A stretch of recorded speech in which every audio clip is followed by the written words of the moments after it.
Union Home Minister Amit Shah had spoken of a ruthless approach in dealing with red terror. Remember, there was a time pre-2014 when it was said that red terror is, or the left-wing extremism is the biggest challenge to India's national security.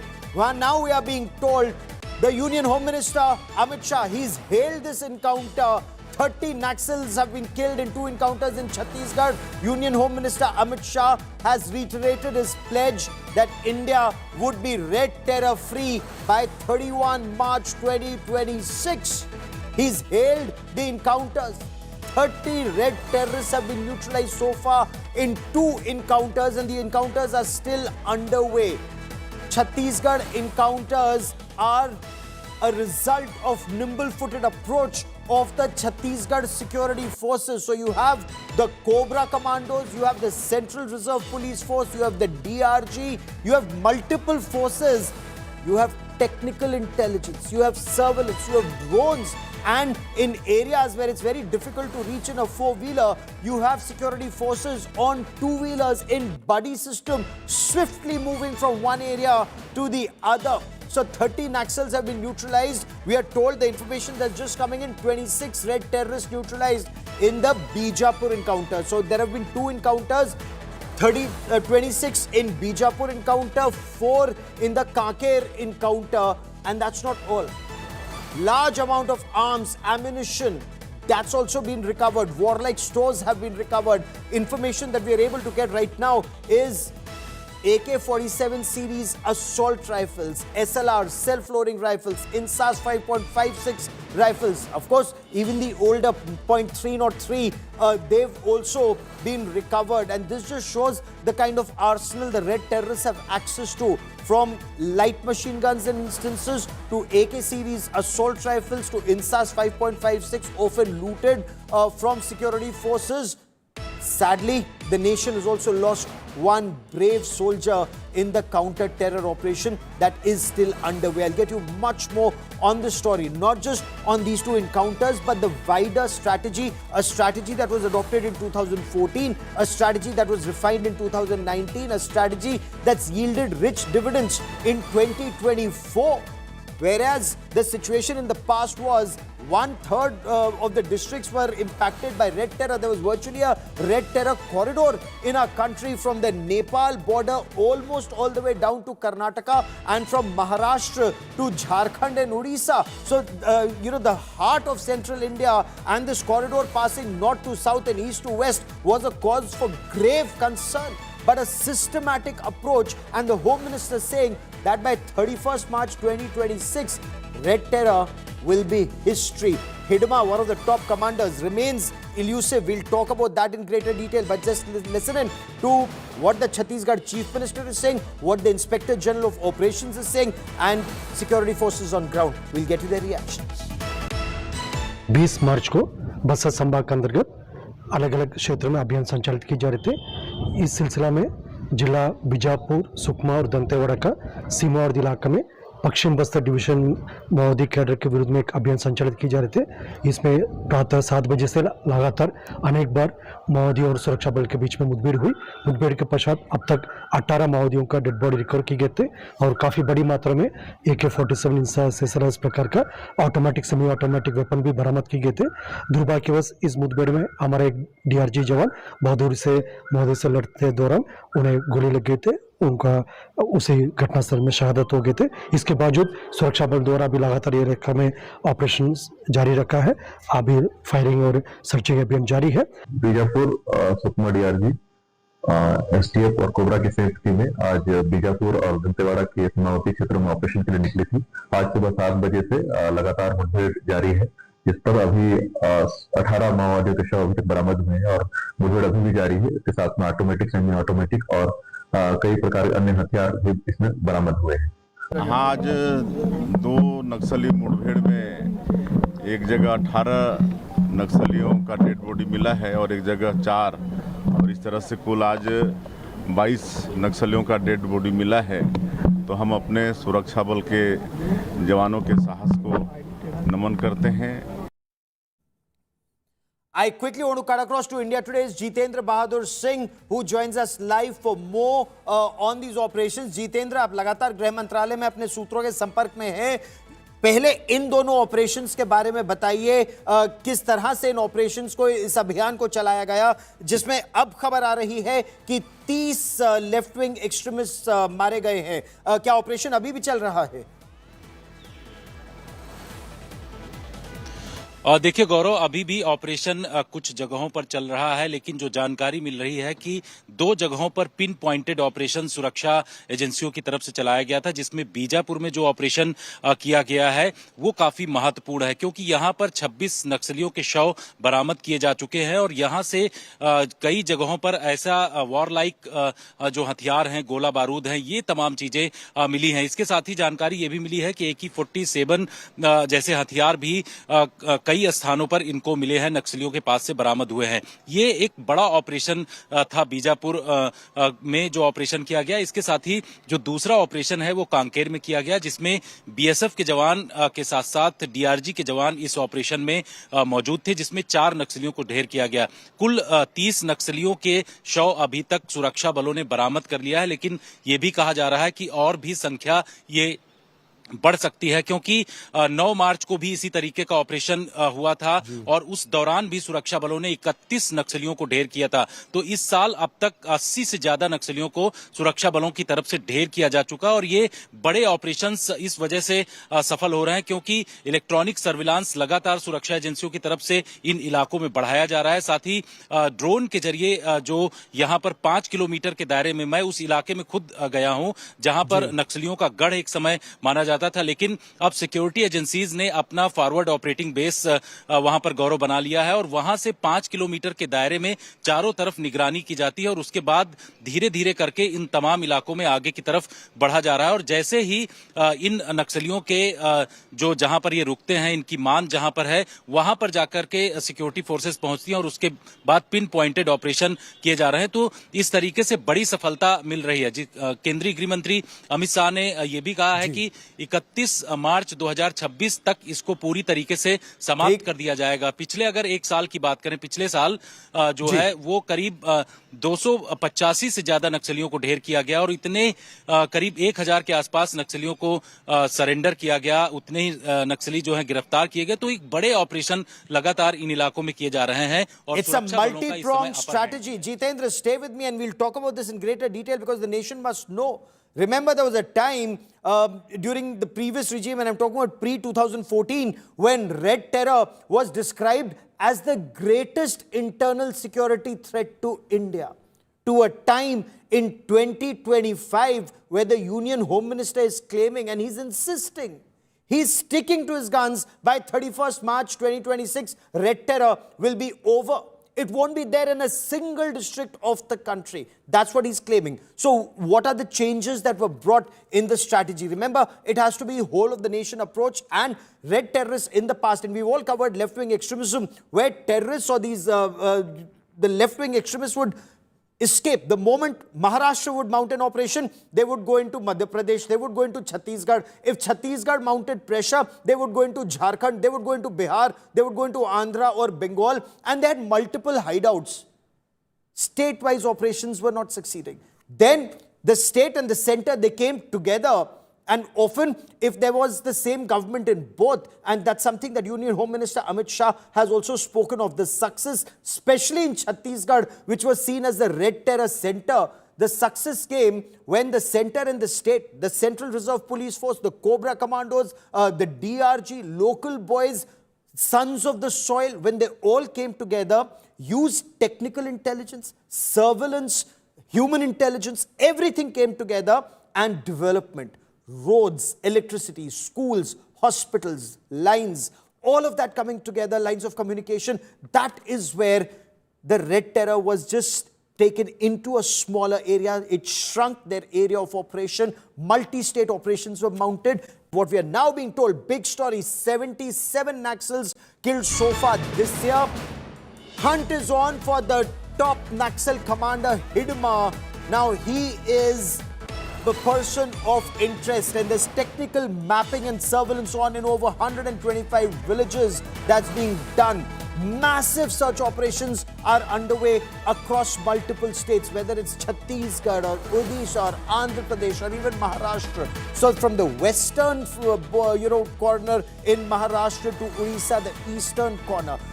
That's how vast the area for Naxals to operate was.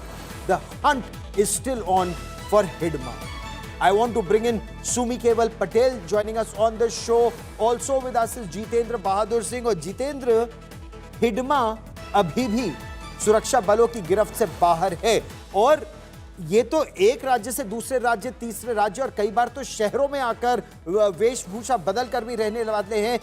Urban नक्सल की समस्या उनके साथ भी रह जाते हैं। कितनी बड़ी चुनौती हिडमा को पकड़ना और लाल आतंक को पूरी तरह से समाप्त करना। और देखिए गौरव, हिडमा एक बहुत बड़ी चुनौती सुरक्षा बलों के लिए है और इसके लिए लगातार सुरक्षा एजेंसियां कोशिश भी कर रही हैं। हमने देखा है कि जो हिडमा का गांव है उसके 10 किलोमीटर के दायरे में फॉरवर्ड ऑपरेटिंग बेस बना दिया गया है। गुंडम वो जगह है और वहां पर एक समय ऐसा था कि ट्रेनिंग कैंप नक्सलियों का था, लेकिन अब सुरक्षा बल वहां पर पूरी तरीके से उनका अपर हैंड है और इस इलाके में किसी भी तरीके से अगर मूवमेंट नक्सलियों का होता है तो उनके खिलाफ बड़े ऑपरेशन किए जाएंगे। हिडमा एक ऐसा नक्सली है जो कि PLGA 1 का कमांडर है और हमेशा से जो है वो इधर उधर भेष बदल करके घूमता रहता है। लेकिन कोशिश ये की जा रही है कि इसमें जो दूसरी एजेंसियां हैं, NIA को भी शामिल किया गया है, इसके साथ साथ इलेक्ट्रॉनिक सर्विलांस भी स्थापित किया गया है और इस इलाके के करीब 125 के आसपास जो गांव हैं उसको लेकर के मैपिंग की जा रही है। टेक्निकल मैपिंग है और इसके जरिए जानकारी हासिल की जाएगी कि इन इलाकों में किस तरीके का मूवमेंट होता है। NTRO इसमें बहुत बड़ा सपोर्ट जो है वो सुरक्षा एजेंसियों को का कर रही है और वो लगातार इन गांवों में नजर जो है इस पर रखा जा रहा है NTRO के जरिए, जिससे कि तमाम जानकारियां मिल सके कि अगर नक्सली कमांडर किसी भी तरीके से इस इलाके में मूवमेंट करता है तो उसको पिन पॉइंटेड जानकारी सुरक्षा एजेंसियों को दिया जाए और जिसके बाद इसके खिलाफ ऑपरेशन किया जाए। हिडमा एक बड़ी चुनौती है, लेकिन माना जा रहा है कि आने वाले कुछ ही महीनों में या कुछ दिनों में हिडमा को भी सुरक्षा बल ढेर कर देंगे। अच्छा, ये जो सोच है, जो वो लेफ्ट विंग एक्सट्रीमिज्म की सोच है, वो सुरक्षा बलों के लिए कितनी बड़ी चुनौती है? क्योंकि एक तो ये है कि इनके पास पहले .303 के तरह के हथियार होते थे, फिर सेल्फ लोडिंग राइफल आई, फिर इनके पास अब अत्याधुनिक हथियार भी इनके पास आने लगे हैं, पैसा बड़ी मात्रा में इन लोगों के पास आ जाता है, लूट का भी और तरीकों से भी। लेकिन अर्बन नक्सल भी एक साथ ही साथ बड़ी समस्या है। जब केंद्रीय गृह मंत्री हिडमा के गांव के पास उन्होंने एक फॉरवर्ड ऑपरेटिंग बेस पे रात गुजारी, एक ऐसा समय था जब सुरक्षा बल भी इस लाल आतंक के गढ़ से शाम तक निकल आते थे कि दिन में गए ऑपरेशन किया और शाम तक वापस आ गए। अब FOB बनाकर लोग रह रहे हैं, लेकिन उस सोच को भी खत्म करना कितनी बड़ी चुनौती, जितेंद्र? बिल्कुल गौरव, जिस तरीके से रेड कॉरिडोर अलग अलग इलाकों में बना हुआ था, एक ऐसा समय था जब बीजापुर के साथ साथ जो सुकमा और दंतेवाड़ा, ये एक बड़े स्तर पर ट्राई जंक्शन था और यहाँ पर नक्सलियों का बड़ा गढ़ माना जाता था।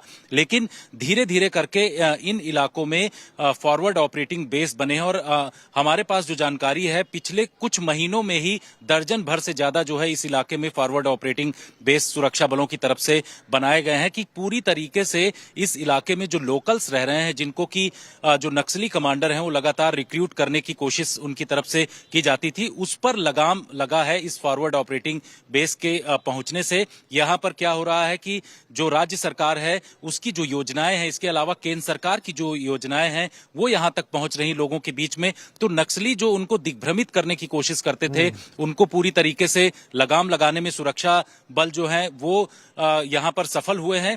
आने वाले समय में ये कहा जा रहा है कि इन तमाम इलाकों में ऐसे ही फॉरवर्ड ऑपरेटिंग बेस जो कुछ एरिया में नक्सली बचे हुए हैं गौरव, उस एरिया में जाकर के वहां पर फॉरवर्ड ऑपरेटिंग बेस बनाया जाएगा और उसके आसपास के इलाकों में ऐसे ही डेवलपमेंट के काम किए जाएंगे जिससे कि नक्सलियों का जो रिक्रूटमेंट होता था उस पर रोक लगाई जाएगी। NIA भी इस पर लगातार काम कर रहा है। NIA इन तमाम इलाकों में जो फंडिंग नक्सलियों को हो रही है उसके जो बड़े आका शहरों में बसे हुए हैं, अर्बन नक्सल्स जो हैं, उनके खिलाफ बड़े ऑपरेशंस कर रही है और पिछले कुछ दिनों में हमने देखा कि दर्जन भर से ज्यादा जो एनआईए की तरफ से रेड्स किया गया है, चाहे वो बिहार हो, झारखंड हो, लखनऊ में कुछ जगहों पर किया गया है। तो इस तरीके से जो लोग अलग अलग इलाकों में मौजूद हैं उनके खिलाफ फंडिंग को रोकने के लिए ऑपरेशन किए जा रहे हैं और ये एक बहुत बड़ा कदम है केंद्र सरकार का, जिसका फायदा आने वाले समय में दिखेगा। और इसी वजह से देखा जा रहा है कि नक्सलियों की कमर टूट रही है, पिन पॉइंटेड ऑपरेशन हो रहे हैं और उनके खिलाफ ठीक, you've spoken of operations on ground. You've spoken of operations on a larger scale. Jitendra Bahadur Singh for joining me here on India Today. Union Home Minister Amit Shah has spoken of a ruthless approach. He's also spoken of a multi-pronged strategy. Multi-pronged strategy is those who give up arms, those who surrender, they would be once again taken back into the fold of the state. They can operate and live freely in society.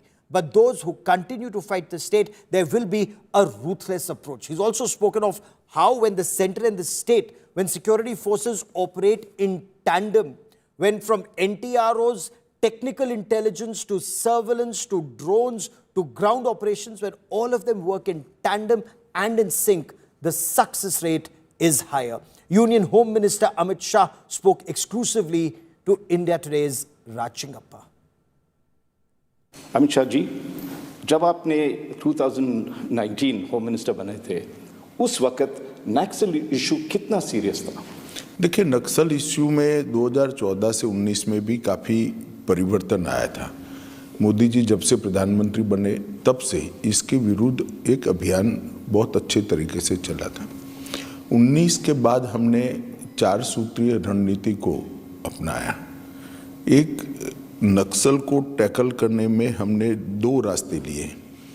जिनके हाथ में हथियार है और हथियार डालना नहीं चाहते, उनके लिए रूथलेस टफ अप्रोच लिया। जो हथियार डालना चाहते हैं, इनके लिए लचीली सरेंडर पॉलिसी भी बनाई। दूसरा, राज्यों के साथ हमने बहुत अच्छा संकलन किया। मैं कहना चाहता हूं कि छत्तीसगढ़ छोड़कर आंध्र प्रदेश, तेलंगाना, महाराष्ट्र, मध्य प्रदेश, झारखंड, बिहार और कमोबेश केरल भी, इरिस्पेक्टिव ऑफ पार्टी, हर राज्य सरकार ने हमारा समर्थन किया और 14 से 19 में करीब करीब वहाँ पर हमने पूरा नक्सल नेटवर्क साफ कर दिया। इसमें हमने राज्यों के साथ सहयोग के साथ साथ पुलिस बलों के साथ उच्चतम टेक्निकल सहयोग, एनटीआरओ से लेकर बाकी सारी एजेंसियों की मदद उनके लिए उपलब्ध कराई और इसके साथ साथ राज्य पुलिस के साथ हमने संकलन बनाया और कई जगह 4-4 राज्यों की संयुक्त पुलिस टीम भी हमने गठित की, जिससे राज्यों की सीमा का फायदा वो नहीं उठा सकते। और पहले अभियान इक्का दुक्का होते थे, इसकी जगह अब सुग्रथित अभियान चारों ओर से हमने शुरू करे। इसके कारण हमें एक उन्मूलन में बड़ा फायदा मिला। छत्तीसगढ़ में हमें पूरा सहयोग नहीं मिला था, परंतु फॉर्चुनेटली वहाँ भारतीय जनता पार्टी की सरकार आ गई और 1 साल में पूरा सिनेरियो 24 से 25 में कमोबेश 23 दिसंबर से लेकर 24 दिसंबर तक पूरा सिनेरियो बदल चुका है। मैं विश्वास से कह सकता हूं कि 31 मार्च 2026 को यह देश नक्सल समस्या से मुक्ति पालेगा। So the government moved very systematically, adopting the whole of the nation approach, and the change truly started coming in the past couple of years. Take for example 2024, and 2024 has been one of the bigger years of success for the security forces, where 219 red terrorists were neutralized, when DRG, STF, CRPF, BSF, ITBP, SSB, multiple forces were used in multiple sectors to pin down the red terrorists so that they couldn't move freely from one area to the other. And it was a multi-state offensive that was undertaken.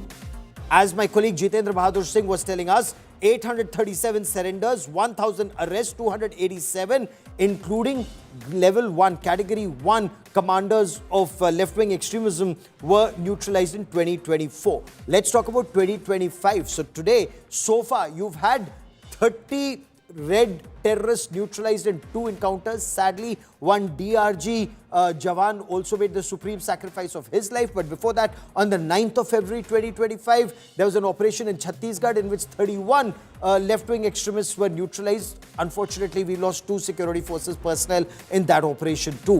On the 18th of January 2025, 18 Maoists again killed in Bijapur. The 20th of January 2025, Chhattisgarh, 16 Maoists killed. That happened in Gariaband area. Then November 2021, and I'm taking you to 2021 because the change in strategy was having its effect right from then when 26 Naxals were killed in an encounter in Gadchiroli. Before that, of course, you've had major success. For example, in 2018, in Maharashtra, when 37 Naxals again were killed in the Gadchiroli district. Jitendra Bahadur Singh has been tracking developments on the story very closely. He joins me with more on operations that will take place in future now. So, Jitendra, केंद्रीय गृह मंत्री ने 31 मार्च 2026 की deadline दे दी है कि तब तक लाल आतंक का खतरा पूरी तरह से समाप्त हो जाएगा। इसका मतलब क्या है? क्या फिर कहीं भी लोग आ जा सकेंगे? क्या बस्तर का विकास या पूरे क्षेत्र का विकास हो सकेगा? या फिर बड़े नेता सब या मारे जाएंगे या आत्मसमर्पण करेंगे, लेकिन छुटपुट फिर भी रह सकते हैं, ऑपरेशन फिर भी चलते रहेंगे और वो फॉरवर्ड ऑपरेटिंग बेसिस रहेंगी उस क्षेत्र में? बिल्कुल, केंद्रीय गृह मंत्री अमित शाह ने जिस तरीके से कहा है कि 31 मार्च 2026 तक पूरी तरीके से नक्सलवाद खत्म करेंगे, लेकिन इसका मतलब ये नहीं होगा कि वहां पर सिक्योरिटी एजेंसीज को हटाया जाएगा। सिक्योरिटी एजेंसीज वहां पर बनी रहेंगी। जानकारी ये भी है कि सिक्योरिटी एजेंसीज जो घने जंगलों में है वहां पर बेहतर तरीके से लोगों को सुरक्षा दिलाएंगी। साथ ही ये भी कहा जा रहा है, गृह मंत्री अमित शाह लगातार दौरा छत्तीसगढ़ का कर रहे हैं और उन्होंने ये कहा है कि जो छत्तीसगढ़ है, छत्तीसगढ़ का खास तरीके से जो बस्तर का इलाका है वो कश्मीर से भी ज्यादा सुंदर है। उन्होंने एक बयान भी इसको लेकर के दिया था और इसी वजह से उनकी तरफ से कहा जा रहा है कि इस इलाके में टूरिज्म को जो है बेहतर तरीके से किया जा सकता है, क्योंकि कांकेर घाटी जिस तरीके से है, इसके साथ साथ दांतेवाड़ा है और इन तमाम इलाकों में सुकमा की अगर बात करें तो ये एक ऐसा एरिया है जहां प्राकृतिक सौंदर्य बहुत ही बेहतर तरीके का है। अगर यहां पर नक्सली पूरी तरीके से समाप्त हो जाएंगे तो यहां का टूरिज्म बढ़ेगा। केंद्रीय गृह मंत्रालय और राज्य सरकार इसी तरीके से इसको लेकर के कदम बढ़ा रहा है और वहां पर अलग अलग एवेन्यूज और अलग अलग व्यवस्थाएं की जा रही हैं जिससे कि जो टूरिस्ट है वो ज्यादा से ज्यादा जा सके। जहां तक बात कर रहे हैं कि ऑपरेशन में किस तरीके से 2026 में बढ़ा जाएगा, तो उसके लिए सुरक्षा बल जो है वो ऐसे ड्रोन का इस्तेमाल कर रही हैं जो कि 15 किलोमीटर दूर तक जाकर के पूरी रेकी कर सकते हैं। उन गांवों में जो कि करीब 125 के आसपास हैं, जिनकी की तस्वीरें एनटीआरओ के जरिए इन सुरक्षा बलों को दिया जा रहा है, जिससे कि इन इलाकों में किसी भी संदिग्ध नक्सली की अगर मूवमेंट होती है तो उसकी विस्तृत जानकारी वहां पर दिया जा सके। तो इस तरीके से कंट्रोल रूम में जो जानकारियां आ रही हैं उसको पिन पॉइंटेड ऑपरेशन करके नक्सली इलाके में पूरी तरीके से इसको खत्म करना है और यही स्ट्रेटेजी इस वक्त सुरक्षा बलों की तरफ से अपनाई जा रही कि एक तरफ डेवलपमेंट का काम किया जाए, दूसरी तरफ ऑपरेशन किए जाए और तीसरी तरफ जो वहां पर टूरिज्म का काम है उसको किस तरीके से बेहतर किया जा सके जिससे कि टूरिस्ट ज्यादा से ज्यादा इस इलाके में पहुंच सके। इस बड़ी खबर पर आप नजर बनाए रखिए। ताजा जानकारी के लिए फिर मैं आपके पास लौट कर आऊंगा, because sorting out left-wing extremism would be a major success story for the government, and that's something that is required to ensure that the development plan can move forward. Jitendra, many thanks.